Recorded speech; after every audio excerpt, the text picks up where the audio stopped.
అంతర్జాతీయ వాణిజ్య రంగంలో ఇప్పుడు ఒక కొత్త సమీకరణం మొదలైంది.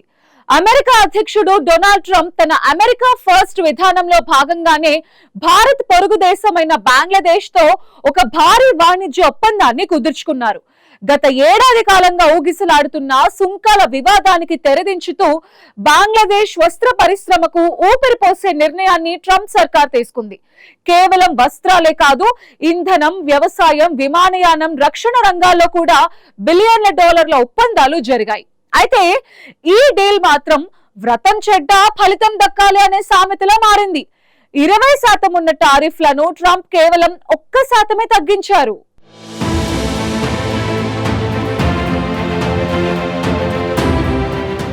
అమెరికా అధ్యక్షుడు డొనాల్డ్ ట్రంప్ తాజా నిర్ణయాలు మరోసారి ప్రపంచ వాణిజ్య వేదికపై చర్చనీయాంశంగా మారాయి. ఈసారి ఆయన చూపిన అపార కరుణ భారత్కు పొరుగున ఉన్న బంగ్లాదేశ్పై పడింది. అమెరికా, బంగ్లాదేశ్ మధ్య కుదిరిన తాజా వాణిజ్య ఒప్పందం దక్షిణాసియా ఆర్థిక రాజకీయాల్లో కొత్త సమీకరణాలకు నాంది పలుకుతోంది.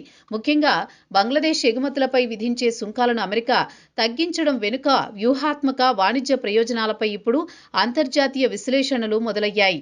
ఈ ఒప్పందం ప్రకారం బంగ్లాదేశ్ నుంచి అమెరికాకు ఎగుమతి అయ్యే వస్తువులపై సుంకాలను 19% తగ్గించారు. గత ఏడాది ఏప్రిల్లో అమెరికా తొలుత 37% సుంకాన్ని ప్రతిపాదించినప్పుడు బంగ్లాదేశ్ ఆర్థిక వర్గాల్లో ఆందోళన నెలకొంది. ఆ దేశ ఆర్థిక వ్యవస్థకు వెన్నెముకగా నిలిచిన వస్త్రరంగం పూర్తిగా అమెరికా మార్కెట్ పైనే ఆధారపడి ఉంది. సుదీర్ఘ చర్చలు, రాజీ ప్రయత్నాల ఫలితంగా గత ఆగస్టులో ఈ సుంకాన్ని 20% తగ్గించారు. ఇప్పుడు తాజా ఒప్పందంతో అది మరో శాతం తగ్గి 19% చేరుకోవడం బంగ్లాదేశ్కు పెద్ద ఊరటగా మారింది. అయితే ట్రంప్ ఈ సుంకాలను కేవలం 1% మాత్రమే తగ్గించారు.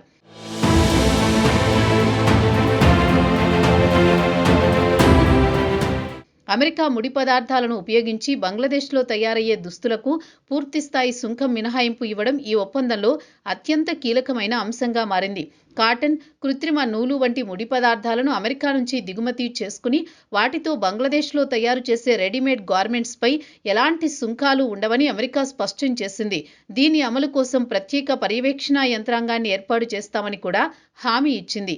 అంటే ఈ సడలింపులు దుర్వినియోగం కాకుండా అమెరికా ప్రత్యక్షంగా పర్యవేక్షణ చేయబోతోంది. ఇదిలా ఉండగా ఈ ఒప్పందం పూర్తిగా ఏకపక్షంగా అమెరికా ప్రయోజనాలకే పరిమితం కాలేదని విశ్లేషకులు చెబుతున్నారు. ప్రతిఫలంగా బంగ్లాదేశ్ కూడా అమెరికా పారిశ్రామిక, వ్యవసాయ ఉత్పత్తులకు తన మార్కెట్లో విశాలమైన అవకాశాలు కల్పించేందుకు అంగీకరించింది.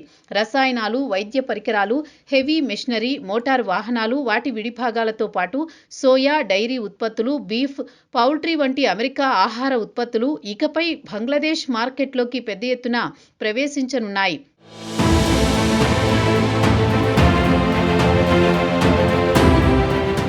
America food and drug administration FDA ధృవీకరణలను ఇకపై బంగ్లాదేశ్ అధికారికంగా గుర్తించనుంది. అది అమెరికా కంపెనీలకు పెద్ద విజయంగా మారింది. FDA అప్రూవల్ ఉన్న ఉత్పత్తులు బంగ్లాదేశ్లో అదనపు పరీక్షలు లేకుండానే మార్కెట్లోకి వచ్చే అవకాశం ఏర్పడుతుంది. దీంతో అమెరికా ఎగుమతిదారులకు సమయం, ఖర్చు రెండూ తగ్గనున్నాయి. వాణిజ్య అడ్డంకులను తొలగించడమే లక్ష్యంగా ఈ నిర్ణయం తీసుకున్నట్లు అమెరికా వాణిజ్య ప్రతినిధులు చెబుతున్నారు. ఈ ఒప్పందం కేవలం ప్రస్తుతం వాణిజ్య లావాదేవీలకే పరిమితం కాలేదు. రాబోయే 15 ఏళ్ల కాలాన్ని దృష్టిలో పెట్టుకుని బంగ్లాదేశ్ భారీ దిగుమతి ప్రణాళికను సిద్ధం చేసింది.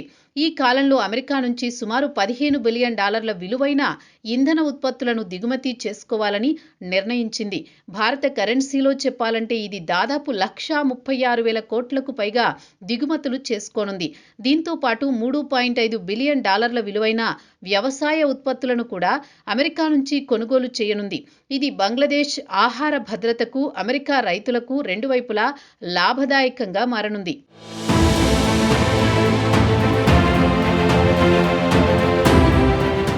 సుదీర్ఘ చర్చల అనంతరం కుదిరిన ఈ ఒప్పందాన్ని బంగ్లాదేశ్ తాత్కాలిక ప్రభుత్వ ప్రధాన సలహాదారు మహ్మద్ యూనస్ స్వాగతించారు. ఇది బంగ్లాదేశ్ ఆర్థిక వ్యవస్థకు కొత్త ఊపిరి పోసే ఒప్పందమని ఆయన వ్యాఖ్యానించారు. అమెరికా ఎగుమతిదారులకు కొత్త అవకాశాలు సృష్టించడంలో, వాణిజ్య అడ్డంకులను తొలగించడంలో ఇది ఒక కీలక అడుగు అని అమెరికా వాణిజ్య ప్రతినిధి జామిసన్ గ్రీర్ తెలిపారు. ప్రస్తుతం బంగ్లాదేశ్ ఆర్థిక వ్యవస్థలో సుమారు 80% వాటా కలిగిన వస్త్రరంగం ఈ ఒప్పందంతో మరింత బలోపేతం కానుంది. ముఖ్యంగా అమెరికా ముడి పదార్థాలను వినియోగించి తయారు చేసే వస్త్రాలకు టారిఫ్లు పూర్తిగా ఎత్తివేయడం బంగ్లాదేశ్కు భారీ ఊరటనిచ్చే అంశంగా మారింది. ఒకవైపు ఉద్యోగాలు నిలబడతాయి. మరోవైపు విదేశీ మారకద్రవ్య ఆదాయం పెరుగుతుందని విశ్లేషకులు భావిస్తున్నారు. మొత్తంగా ఈ ఒప్పందం బంగ్లాదేశ్కు ఆర్థికంగా ఊపిరిపోసే డీల్గా మారిందని అంటున్నారు. అయితే ఈ ఒప్పందం దక్షిణాసియాలో ఇతర దేశాలపై, ముఖ్యంగా భారత్పై ఎలాంటి ప్రభావం చూపుతుంది అన్నది చర్చనీయాంశంగా మారింది. అమెరికా మార్కెట్లో బంగ్లాదేశ్ వస్త్రాలకు లభిస్తున్న సడలింపులు భారత వస్త్ర ఎగుమతులకు సవాలుగా మారుతాయా, లేక ఇది ప్రాంతీయ పోటీని మరింత ఉధృతం చేస్తుందా అన్న అంశాలపై రాబోయే రోజుల్లో తేలనుంది. ప్రస్తుతం మాత్రం డొనాల్డ్ ట్రంప్ తీసుకున్న ఈ నిర్ణయం బంగ్లాదేశ్కు మాత్రం లైఫ్ లైన్లా మారిందన్న అభిప్రాయం బలంగా వినిపిస్తోంది.